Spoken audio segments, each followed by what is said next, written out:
I first met him in the early 80s in a Chinatown of urban Java. He didn't want his real name or address revealed, so we called him DJ for Dynamo Jack. He was only a healer, he said, but he did direct a powerful energy generated from his own body into his patients. Sometimes he used the needles, sometimes just his hands.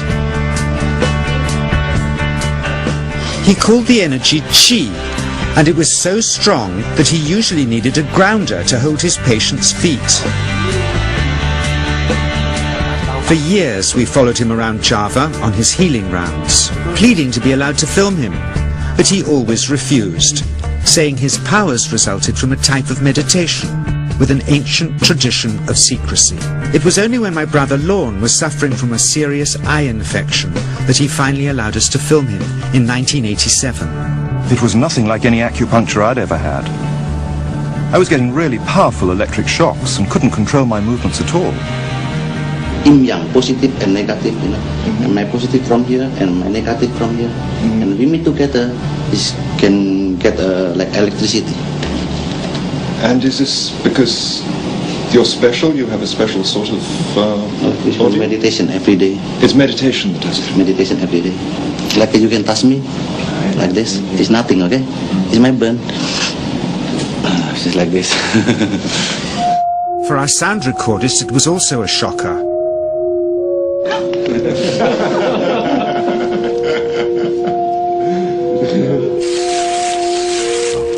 He then took our newspaper outside and showed us how Qi can also be used to set things on fire.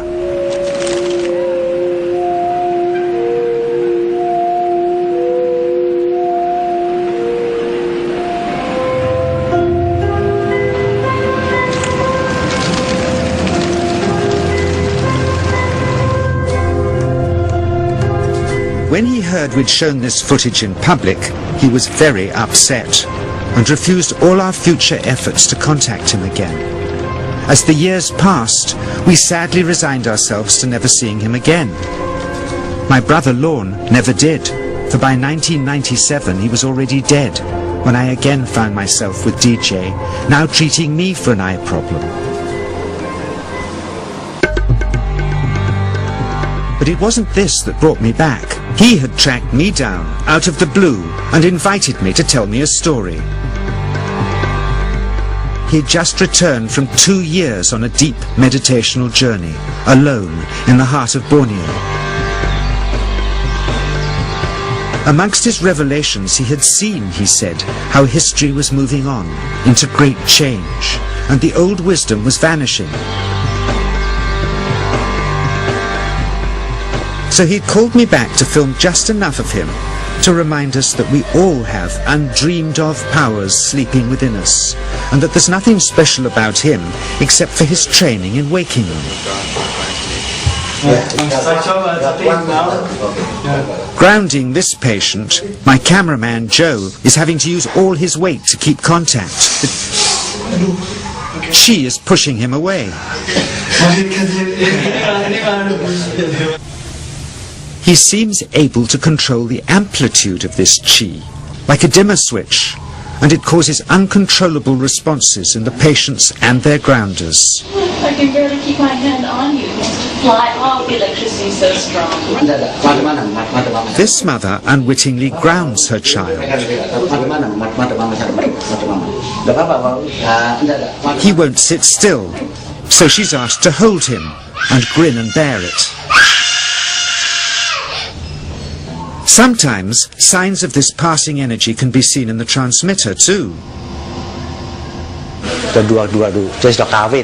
This Qi stuff is only the surface, he says, of the real adventure beneath, in the meditational technique.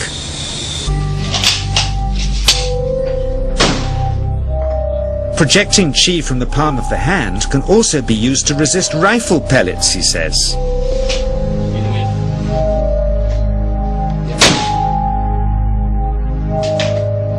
First, you learn to distinguish between yin and yang Qi in your body.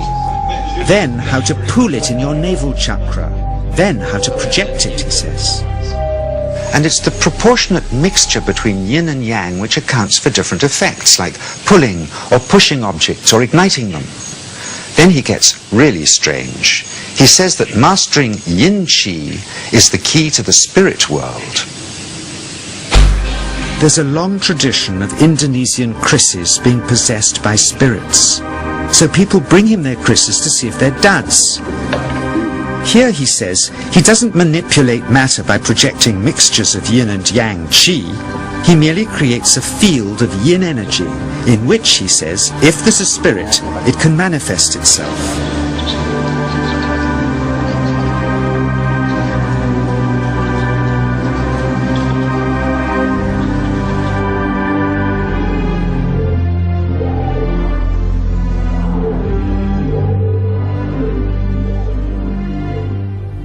So I invited a small group of scientists back from the United States with measuring equipment to test if DJ was for real. And if so, where might this energy belong on the electromagnetic spectrum? Catherine Cook, CEO of the Mind Science Foundation in Texas.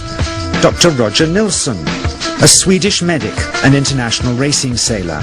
Dr. Greg Simpson, a physicist from New York's Albert Einstein University, and Andreas Polak, one of DJ's Australian students. The visitors are confident they'll uncover him as a fraud in no time. Greg is the first guinea pig, and he's uncomfortable about showing that he can feel anything at all. Dr. Roger doesn't know what to expect.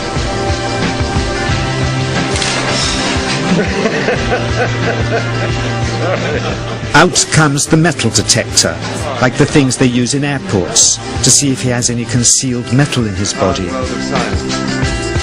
Then the voltmeter, to try and measure the qi. But how to get it to work? Where's the ground? What settings? DJ suggests that as his negative is his perineum, and his positive is his navel chakra, perhaps that's where the electrode should be attached. He doesn't stand on his dignity. He's eager to help, but still no readings. They're getting shocks off his arm, and now they're on the right settings, but the needle still isn't moving. DJ says it isn't electricity, it's qi. It's 1, 2, up, I feel it in my whole body. I feel it at 3, 0.3, I feel it in my legs. Shit. But suspecting there's some tricky setup on his premises they can't find, they insist we all go to a randomly chosen hotel room several miles away to see if he can light a light bulb with his fingers. It doesn't ground on the wall. So Greg holds and grounds one wire, while DJ pumps qi through the other. The bulbs are LEDs, light-emitting diodes, which ignite in different colors according to the intensity of current. Yes. On, off, on. Brilliant. Oh, you're blinking. Things were going well. DJ was enjoying it too, until he invited us all out to lunch at his local, where he tried to push a chopstick through the table. He couldn't get it through the formica surface, so he came up through an inch of wood from underneath.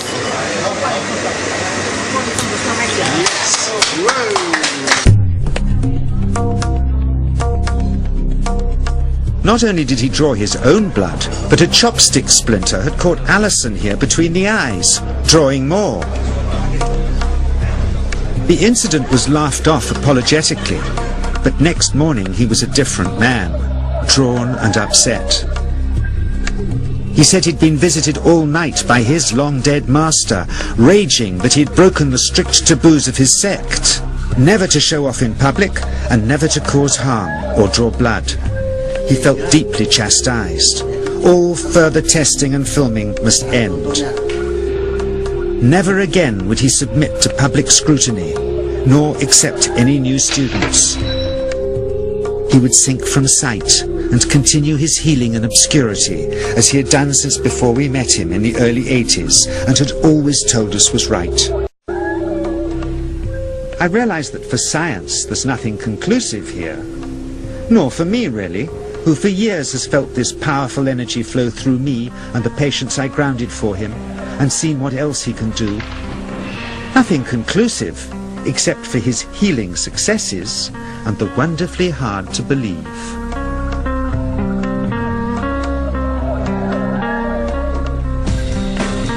Is this just the tip of the iceberg of powers we've always dreamed we possessed hidden within us?